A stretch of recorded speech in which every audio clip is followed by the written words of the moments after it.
When I was 7 months pregnant, my parents kicked me out of the house. A few days later, my mother invited me to a baby shower at a restaurant. When I got there, the party was already over and out of nowhere, she yelled at me to pay a $6,800 bill. When I refused, she hit me on the head with a heavy wooden menu board. I collapsed, hurt, but my husband walked in and exposed a shocking secret that made my mother shake in fear. Before I tell you my story, let me just say thank you for listening. This isn't easy for me to share, but I've reached a place in life where silence no longer serves me. If what I'm about to say helps even one person feel seen, then it's worth every word. My name is Sienna. I'm 33 years old, and I'm 7 months pregnant. I live in a quiet neighborhood in Brookhaven with my husband, Adrian, who's the only person in my life that's ever made me feel truly safe. Our home isn't extravagant, but it's filled with peace, honesty, and warmth, three things I never experienced in my childhood. Most evenings, I find myself by the window, hands resting on my belly, listening to the stillness of the world outside. It's in those moments that I reflect on everything I've walked away from: my family, their wealth, their pride, their control. I've made peace with my choices, but I would be lying if I said I didn't sometimes feel the sting of what could have been, had things been different. 4 years ago, I cut ties with my parents and my sister. The final break came when I told them I was pregnant. Instead of joy or support, I was met with judgment, sarcasm, and insults. My mother, Erica, said I wasn't ready to be a mother myself. My father, Philip, warned me not to give my child the Williams last name, as if my child were some kind of stain on their legacy. And my sister, Jenna, laughed and asked if I planned on raising the baby in a rented apartment with second-hand furniture. I left their house that day and never looked back. I wasn't supposed to hear from them again, but 2 days ago, my phone rang. It was my mother. I hesitated before answering, the old tension creeping up my spine. Her voice, cold and calculated as ever, carried through the line. "We're hosting a baby shower for you this Saturday at Listener. 8 p.m. sharp. Everything's arranged. Be there." There was no warmth in her voice, just expectation. I didn't respond right away, but something in me knew this wasn't about celebration. It was about control. Again, I agreed to come, not because I wanted their approval but because it was time to confront everything once and for all. Saturday arrived sooner than I expected. As I stood in front of the mirror adjusting the soft folds of my navy maternity dress, I caught my own reflection and hesitated. I didn't look like the women in my family, no flashy labels, no polished perfection, just simple, clean, and comfortable. And yet, I felt powerful. My hand instinctively cradled the curve of my belly. I wasn't just going for myself anymore, I was going for him. For Leo. Adrian walked in, adjusting the cuff of his suit jacket.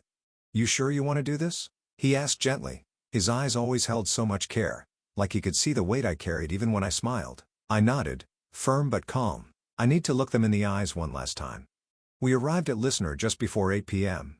The restaurant's golden glow spilled onto the cobblestone path outside, its Art Deco facade glittering with wealth and exclusivity. It wasn't my kind of place, but I knew it well. Adrian had taken me here once, years ago, when it first opened. Back then, it felt intimidating. Tonight, it felt like a stage. Inside, the air smelled of butter, wine, and roses. The maitre d', a polished young man named Tyler, greeted us with a forced smile. "Are you here for the Williams party?" I nodded. His face flickered with unease. "Actually, they've already finished their meal." Confused, I reached for my phone and showed him the message for my mother. She said 8 p.m. Tyler leaned in slightly and lowered his voice.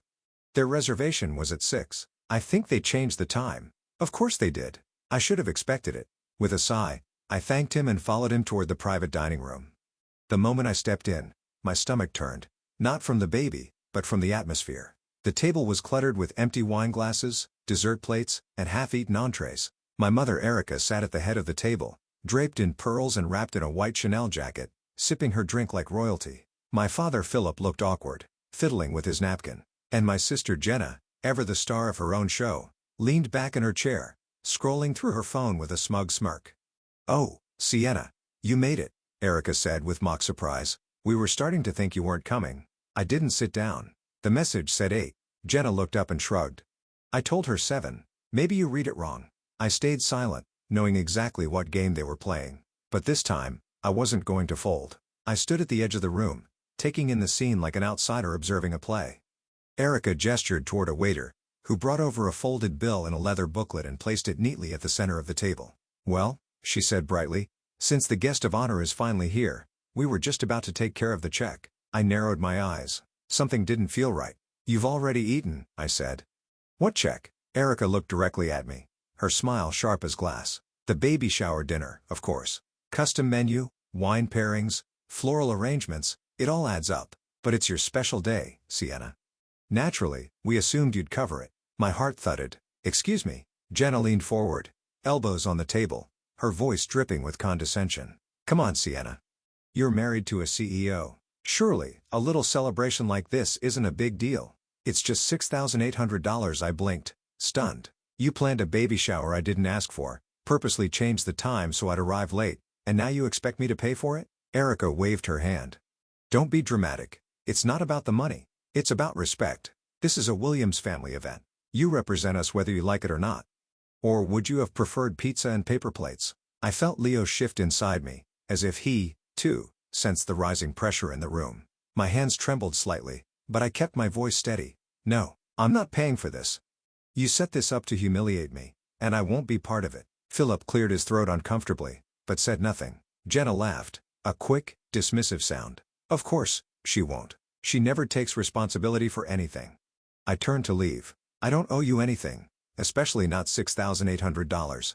Erica stood up, her voice growing sharp. You ungrateful little girl. We built this name. We gave you everything. And now you spit in our face like this. I turned back, my voice louder this time, firm. You didn't build anything. You bought appearances. I'm done pretending I owe you gratitude for your cruelty.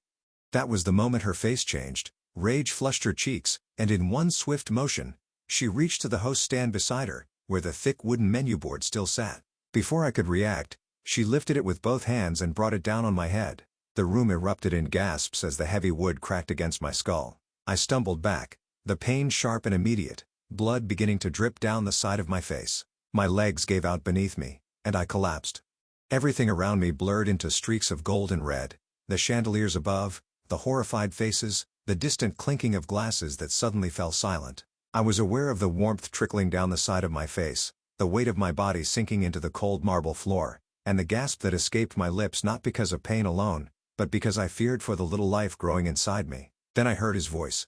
Sienna? Adrian's footsteps thundered across the dining room. He dropped to his knees beside me, panic etched deep in his face. His hand cupped the side of my head as he gently turned me toward him, his thumb brushing away a streak of blood. Stay with me, he whispered. It's okay. I've got you. He looked up, voice firm and furious. Call 911. She's pregnant. She's bleeding. The restaurant staff scattered into motion.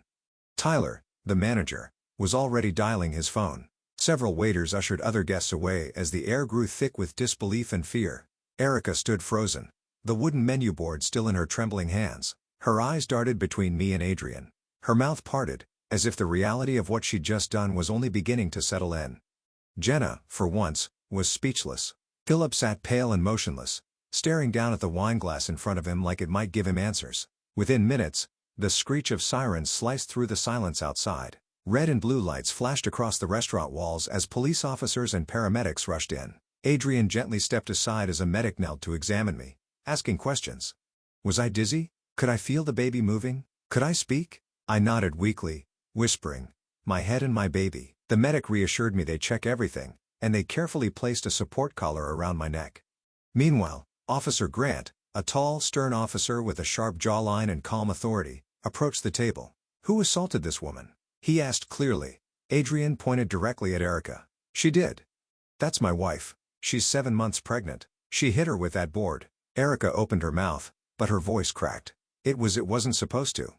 You're under arrest, Officer Grant said firmly, stepping toward her. You have the right to remain silent. As he handcuffed her, the other officers took statements from witnesses, including the restaurant staff and Tyler, who confirmed that the reservation time had been manipulated and that everything had been planned without Sienna's knowledge. Chef Marco, the restaurant's owner, arrived moments later. Upon learning what had happened, he immediately cooperated with the authorities, offering security footage, financial records, and digital communication logs between Erica and the restaurant.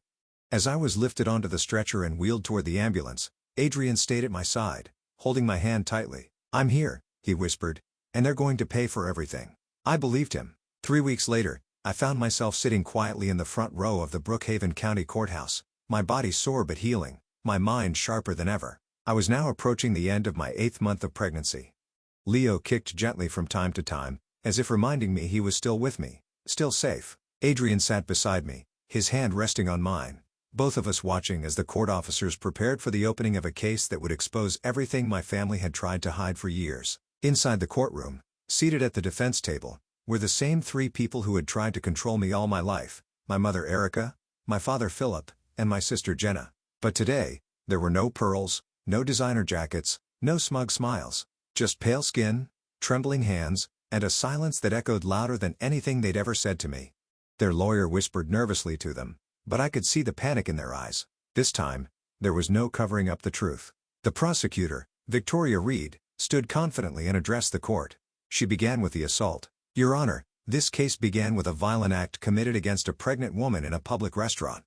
The assault was not only physical, it was symbolic of years of emotional manipulation and financial abuse by her own family. But that was just the surface." Victoria then presented the restaurant security footage, clearly showing Erica lifting and slamming the wooden menu board against my head. She played audio clips of the conversation before the attack, proving the $6,800 bill was part of a planned humiliation. Then came the second part of the case, the financial crimes.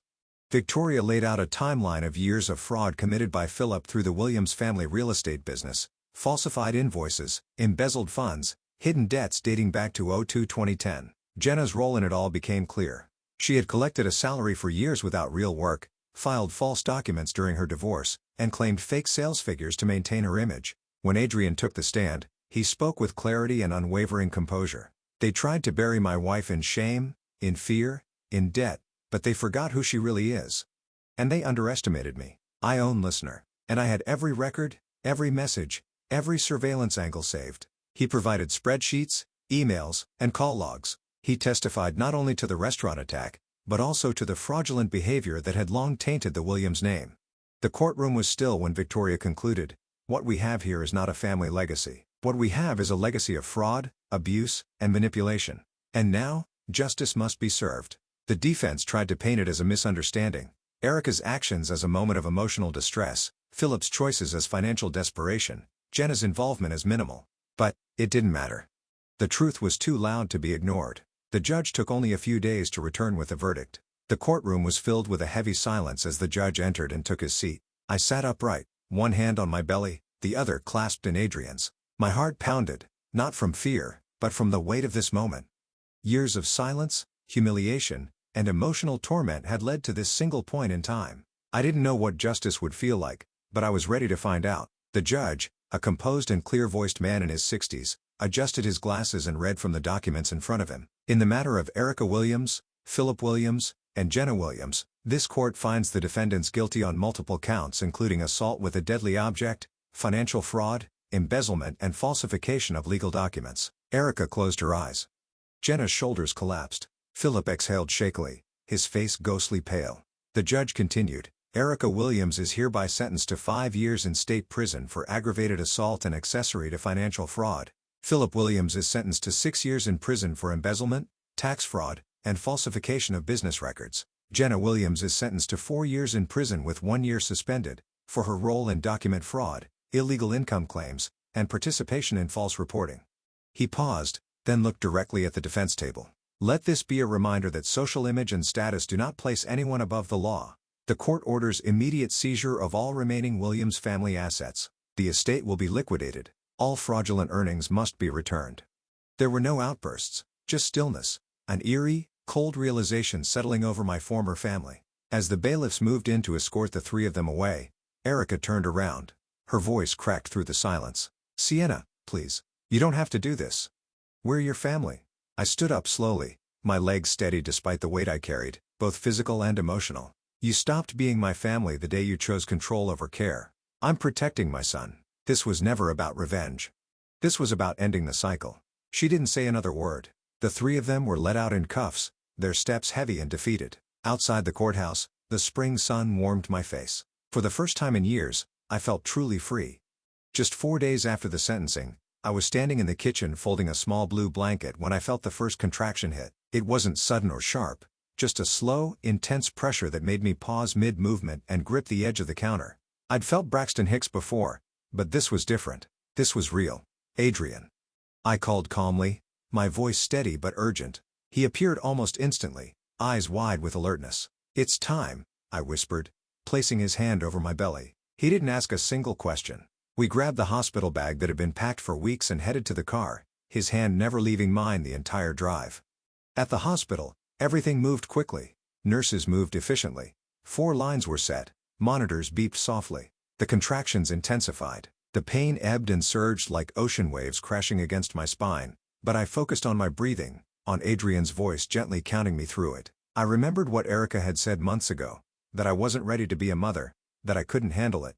She was wrong. 10 hours later, with sweat on my brow and tears in my eyes, I heard the most powerful sound in the world, the first cry of my son. They placed him on my chest, tiny, warm, and perfect. "Leo," I breathed. "Welcome home."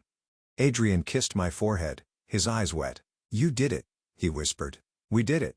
In that moment, every courtroom, every insult, every wound, physical or emotional, faded into the background. I wasn't broken. I wasn't weak. I was a mother. And my son would never grow up in a home ruled by fear, shame, or control. He would grow up with love. 2 years later, on a crisp autumn morning in Brookhaven, I stood by the window of our sunlit home watching the golden leaves dance in the breeze. Leo, now a vibrant, curious toddler, ran through the backyard laughing as he chased after a falling leaf, his tiny sneakers crunching the grass. His laughter filled the air with life, a sound I had never known in my own childhood, a sound that reminded me daily of how far I'd come. Inside, the fireplace crackled, and the soft scent of cinnamon drifted from the kitchen where Adrian was preparing breakfast. Our life wasn't flashy or extravagant, but it was built on honesty, love, and strength. We had everything that truly mattered. From the bottom drawer of my desk, I pulled out a letter that had arrived last week. It was from Jenna. She was out of prison now, living in a small town under supervised probation. Her handwriting was shaky but familiar. The letter was filled with apologies, explanations, and a quiet plea for reconciliation. I folded the paper without finishing it. I didn't need her words. The past couldn't be undone, and I had made peace with that. Forgiveness, maybe, but not return. Adrian walked into the room and wrapped his arms around me from behind, resting his chin on my shoulder as we watched Leo twirl among the leaves. "You okay?" he asked. I nodded, leaning into him. "Better than okay. We made the right choice. We left behind lies and built something real." He kissed my cheek. "No regrets." I smiled. "Not one." Somewhere far away, my mother Erica was still serving her sentence. My father Philip remained in state custody, and Jenna was starting over on her own terms. I didn't wish them harm, but I no longer carried their burdens. As Leo ran up to the window, holding up a handful of leaves with pride, I opened the door and stepped into the yard to meet him. He ran into my arms, full of joy, full of trust, full of life. And for the first time in forever, I felt completely whole. It was late October, 2 years after the day my world changed. The leaves in Brookhaven had turned golden, and the air held a quiet chill that whispered of endings. I had just returned from the park with Leo when the letter arrived. A stamped envelope addressed in a familiar, tight cursive I hadn't seen in a long time. It was from the Illinois State Correctional Facility. It was from Erica. I didn't open it right away. I let it sit on the table for hours, untouched, while Leo napped and Adrian worked in the study. Finally, as twilight crept through the windows, I broke the seal. Inside was a short letter. No excuses, no explanations, just a request. She wanted to see me one time. "Please," she had written. "I want to speak to you as your mother, if you'll let me." I didn't answer immediately. But a week later, I found myself sitting in the back seat of a transport vehicle with Adrian beside me, his hand resting on my thigh as we approached the towering stone walls of the prison. I wasn't here for closure, not exactly. I was here to make sure there was nothing left undone, no lingering words or illusions. Inside, the visitation room was sterile and silent, a pale gray space with plastic chairs and reinforced glass. Erica was already seated when I walked in. She looked older, thinner. The elegance she once wore like armor had vanished. Her hair was streaked with gray, her skin pale, lips dry, but her eyes were still sharp. "Sienna," she said, her voice cracking slightly. "You came." I nodded and sat across from her. "I came because I needed to hear it, whatever it is you think you need to say." She looked down for a moment, folding her hands. "I've had time to think. A lot of it, and I know now. I was cruel. Not just once, but for years. I punished you for being different. I let pride come before love." I didn't respond. I needed her to say it all. I told myself I was protecting our family's image. But what I was really doing was hiding my own fears, my failure as a mother. "You didn't deserve the things I said, or what I did at the restaurant." I hate that that's what you'll remember. I leaned forward slowly. It's not all I remember. I also remember every time you looked at me like I was a stain. Every time you made me feel like love had to be earned by obedience. Tears welled